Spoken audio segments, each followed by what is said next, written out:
আমি বলতে চাই আমাদের জাতীয় মসজিদের খতিব, উনি আমাদের জাতীয় মুরব্বী। কথা বলেন, আরো জোরে বলেন। উনি আশা করি জাতীয়ভাবে এমন বক্তব্য দিবেন কারো মনে যেন কোনো কষ্ট না পায়। কথা বলেন। উনার উস্তাদরা কেউ তো কখনোই ঈদে মিলাদুন নবীর বিরুদ্ধে কেউ কথা বলেন নাই। আল্লাহু আকবার বলেন। অথচ কি কারণে হয়তো আমাদের খতিব মহোদয় একটু কেমন যেন ঈদে মিলাদুন নবীর অস্তিত্ব নাই, এটি আরবি ব্যাকরণগত, মানে এটা বলা যাবে না। কেন বলা যাবে না হুজুর? আমরা আপনার কাছে জানতে চাই। আশা করি আপনি আগামী জুমায় এটার দলিল সহ আমাদেরকে দিলে মানুষের মনে কোনো কনফিউশন থাকবে না। কথা বলুন, আরো জোরে বলুন। আমরা দলিল ছাড়া কারো কথা নেব না। কথা বলেন। আমাদের হুজুরের সমালোচনা করা এটা আমাদের কোনো টার্গেট নয়, বা আমাদের এরকম যোগ্যতা নেই। হুজুর অনেক বড় আলেম, অনেক বড় বিজ্ঞ পণ্ডিত, শাইখুল হাদিস। উনি বিভিন্ন ফুনুনের উপর তার অনেক অগাধ জ্ঞান আছে, কোনো সন্দেহ নাই। তিনি একজন জাহেদ ব্যক্তি, সবে ঠিক আছে। তারপরে হুজুর যখন এরকম কথা বলে ফেলেছেন, আশা করি হুজুর হোক অথবা তার ছাত্রদের পক্ষ থেকে হোক অথবা তার মাদ্রাসার কোনো ব্যক্তির পক্ষ থেকে হোক, তারা কিন্তু এই বক্তব্য করে দিবেন। ঈদ হলো ঈদুল ফিতর আর ঈদুল আযহা। ঈদে মিলাদুন নবী নামে কোনো ঈদ নাই। অনেকে অসন্তুষ্ট হবে আমার এই কথায়। নবী করিম সাল্লাল্লাহু আলাইহি ওয়াসাল্লামের সিরাতের আলোচনা হবে, তার জন্ম বৃত্তান্ত আলোচনা হবে।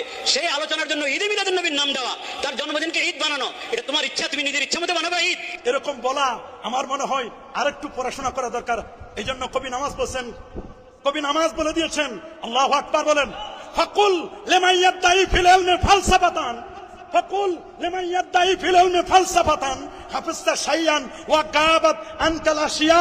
ফাকুল লিমান ইয়াদাই ফিল ইলমি ফালসাফাতান, যে ব্যক্তি বলে যে আমার অনেক জ্ঞান আছে, অনেক ফালসাফা, অনেক দর্শন আমি জানি, ফাকুল লিমান ইয়াদাই ফিল ইলমি ফালসাফাতান, তিনি বলছেন হাফিজতা শাইয়ান, আপনি অনেক মুখস্থ করেছেন, ওয়া গাবাত আনকাল আশিয়া, তবে অনেক কিছু ছুটেও যেতে পারে। কি বলেন? অনেক কিছু ছুটেও যেতে। ফাওকা কুল্লি জি ইলমিন আলিম, আলেমের উপরও আলেম আছে।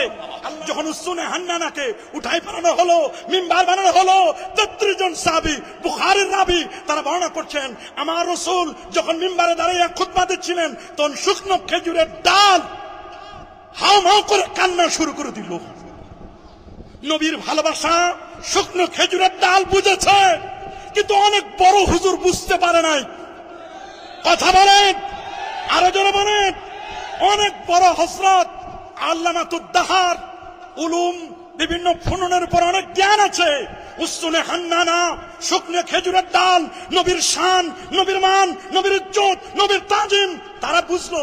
কিন্তু আমরা অনেকেই এত ডিগ্রি, এত লেখাপড়া, এত তাসনিফাত সব আছে, পদ পদবি সব আছে, বাট আল্লাহর হাবিবের শানটুকু, আল্লাহর হাবিবের মানটুকু, যেখানে যুগ যুগ ধরে 800 বছর